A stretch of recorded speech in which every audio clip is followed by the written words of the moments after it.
는 국무위원 후보자 보건복지부 장관 정은경에 대한 인사청문회를 실시하고자 합니다. 그러면 의사일정에 들어가도록 하겠습니다. 의사일정 제1항 국무위원 후보자 보건복지부 장관 정은경 인사청문 요청안 및 의사일정 제2항 국무위원 후보자 보건복지부 장관 정은경 인사청문회 이상 두 건을 일괄하여 상정합니다. 예, 의사진행 발언하시죠. 예. 우선 정은경 후보자 보건복지부 장관 지명된 것에 대해서 제가 축하를 드려야 하는데 사실 몹시 마음이 편치 않습니다. 왜냐하면 제가 21대 때 역시 보건복지위원으로 당시에 질병청장을 역임하셨습니다. 그 당시에 그 모습을 보고 당시 우리 상임위 위원이나 국민들이 참으로 존경하는 마음이 컸습니다. 그런데 지난 6월 20일쯤에 언론 보도로 그렇게 방역 영웅으로 칭송받는 정 후보자의 코로나 수혜주 거래 의혹이 불거졌고, 그 당시에 보도에 따르면 대통령실이 도저히 그건 용납하기 힘들다 해서 안 될 걸로 우리는 기대를 했습니다. 그래서 저는 최소한 질병청보다 훨씬 많은 수십 배 예산이죠. 보건복지부 예산. 정책이 얼마나 많습니까? 그 모든 정책과 법안을 입안할 수 있고 정보를 알 수 있는 위치에 있는데 최소한 질병청장 당시에 코로나 수혜주 거래 의혹은 털고 가는 게 저는 가장 기본이라고 생각했습니다.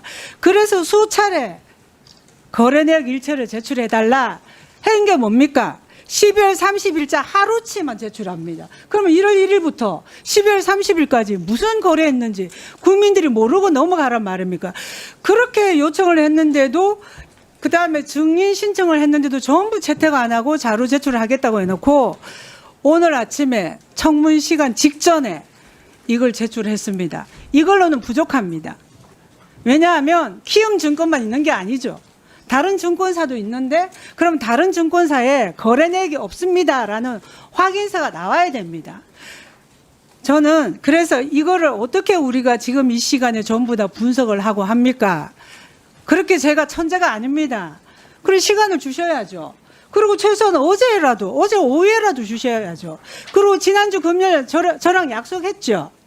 월요일 오전까지 제출하겠다고 기다렸는데 지금까지 안 오고 있고, 지금 직전에서야 키움증권 발행 주식 거래 내용만 제출했으면 극히 일부입니다.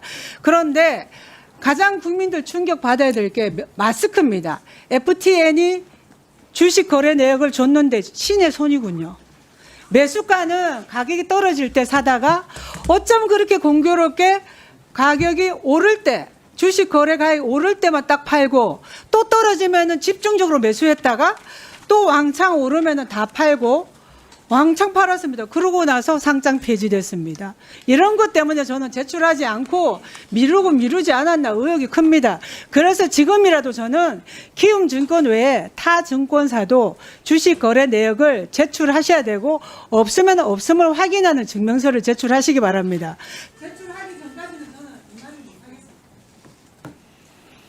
네, 이수진 간사님 먼저 의사진행 듣고 이어가도록 하겠습니다. 네, 성남중앙의 이수진 국회의원입니다. 윤석열 내란 정권이 만든 의료 대란, 그리고 경제 파탄으로 국민께서 너무나 고통받고 있습니다. 또 최근에는 이상 기후로 인한 물폭탄, 수해로 인해서 국민들께서 시름이 더 깊어졌습니다. 하루빨리 능력 있는 보건복지부 수장을 임명해서 산적한 과제를 해결해 나가라는 것이 국민의 뜻입니다. 많은 보건의료 단체, 환자단체, 노동시민단체가 정은경 후보자의 지명을 환영하고 역할을 해주길 기대하고 있습니다. 그런데 국민의힘 의원들은 아무런 근거도 없이 아니면 말고식 의혹 제기로 배우자와 친척, 증권사 대표, 개별 기업에 이르기까지, 그리고 또 어떤 증인은 오류가 있는 증인들을 무차별하게 증인 요구를 했습니다. 지난 전체 회의를 파행으로 만들더니 이제 증인 협상 과정에서도 원활한 진행을 위해서 제시한 증인 2명 중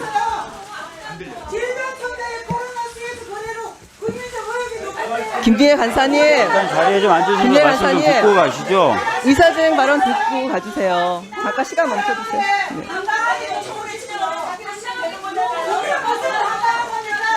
김미애 간사님, 김미애 간사님 김미애 간사님, 네가 무슨 웃기는 거야? 말씀대 주식으로 자, 그만해 주시고요. 김미애 간사님, 지금 그만하시죠. 원활하게 타 진행해 의원이 그만하시죠. 발언하고 있지 않습니까? 말씀을 다 제 얘기 듣고 또 제 문제 얘기 듣고 제기하세요. 나가세요. 보시고 그럼 말씀하세요. 일단 말씀 좀 듣고 하십시오. 국민들께서 기다리고 계십니다. 국민의힘은 최선의 역할을 해주세요. 자리에 앉아서 상대방 의원의 발언을 들어주시고 그 다음에 의사진행 발언을 통해서 의견을 표출해 주시기 바랍니다. 그렇게 하시면 안 됩니다. 저는 김미애 간사가 의사진행 발언한 걸 다 들었어요. 조용히 하고 그렇게 하지 마십시오. 그렇게 하지 간사님, 마십시오. 이런 식으로 의사 진행하는 방법은 없습니다. 그렇게 하시면 안 됩니다. 맞습니다. 민주당이 야당일 때 허다하게 봤어요. 그래서 따라 하시는 겁니까? 아니죠. 달리 해야죠. 지금까지 달리 했습니다. 무시해도 너무나 무시하잖아요. 지금 상황이 국민들의 눈높이에 맞는 정치인의 역할이 필요합니다. 힘들고 어려운 국민들께 좋은 모습 보여주지 못하는 정치인들의 모습. 그래서 국민의힘을 내란 정당이라고 하는 겁니다. 내란 정당 해체하라는 국민의 요구. 무섭지 않으십니까? 국회의원이 국회에서 일을 해야지 이렇게 나가는 게 말이 됩니까? 좀 가시게. 자료가 있어야지 하죠. 자, 자료 제출도 제출 기한이 매우 촉박했지만 제가 알기로는 어느 후보자보다도 성실하게 자료를 제출한 것을 알고 있습니다. 방금 김미애 간사가 얘기하는 키움증권 주식 관련해서 이게 후보자 개인의 주식입니까? 배우자의 주식 거래 아닙니까? 배우자의 동의를 받고 동의 받은 직후에 제출한 것을 알고 있습니다. 그런 것들을 제대로 된 내용도 없이 의혹만 가지고 언론 플레이한 게 누굽니까? 인사청문을 하겠다라는 국민의힘 의원들의 자세가 저는 아니라고 생각합니다. 그리고 어떻게 했습니까? 후보자가 지명되자 바로 국민의힘 서울시의원 비례대표가 고소고발부터 했습니다. 그야말로 인사청문회를 흙탕물로 만들겠다라는 의도를 가지고 시작한 거 아닙니까? 저는 후보자 검증을 넘는 가족의 사생활까지 드러낼 수 있는 무리한 자료를 요구해놓고 무조건 내놓으라고 욱박지르고 마치 후보자가 성실히 자료를 제출하지 않은 것처럼 이렇게 여론을 호도하고 있습니다. 매우 유감입니다. 국민의힘은 후보자를 검증하겠다는 것이 아닌 가족을 볼모로 여론 호도에만 몰두하고 명백히 국정의 발목을 잡겠다라는 그런 의도로 해석되어지는 행동들을 하고 있습니다. 국민의 삶을 챙겨야 될 중요한 시기입니다. 누가 내란 정당 아니랄까봐 민생 발목 잡기만 매달리고 있습니다. 국민께서 왜 해산하라고 하는지 잘 새겨 들으셔야 될 것입니다. 지금이라도 인사청문회 본령에 맞게 자리에 착석해서 역할을 다해 주시기를 촉구드리는 바입니다. 이상입니다. 예, 이수진 의원님 발언해 주십시오. 예? 예? 전진숙 의원님. 헷갈렸어요. 전진숙 의원님. 예.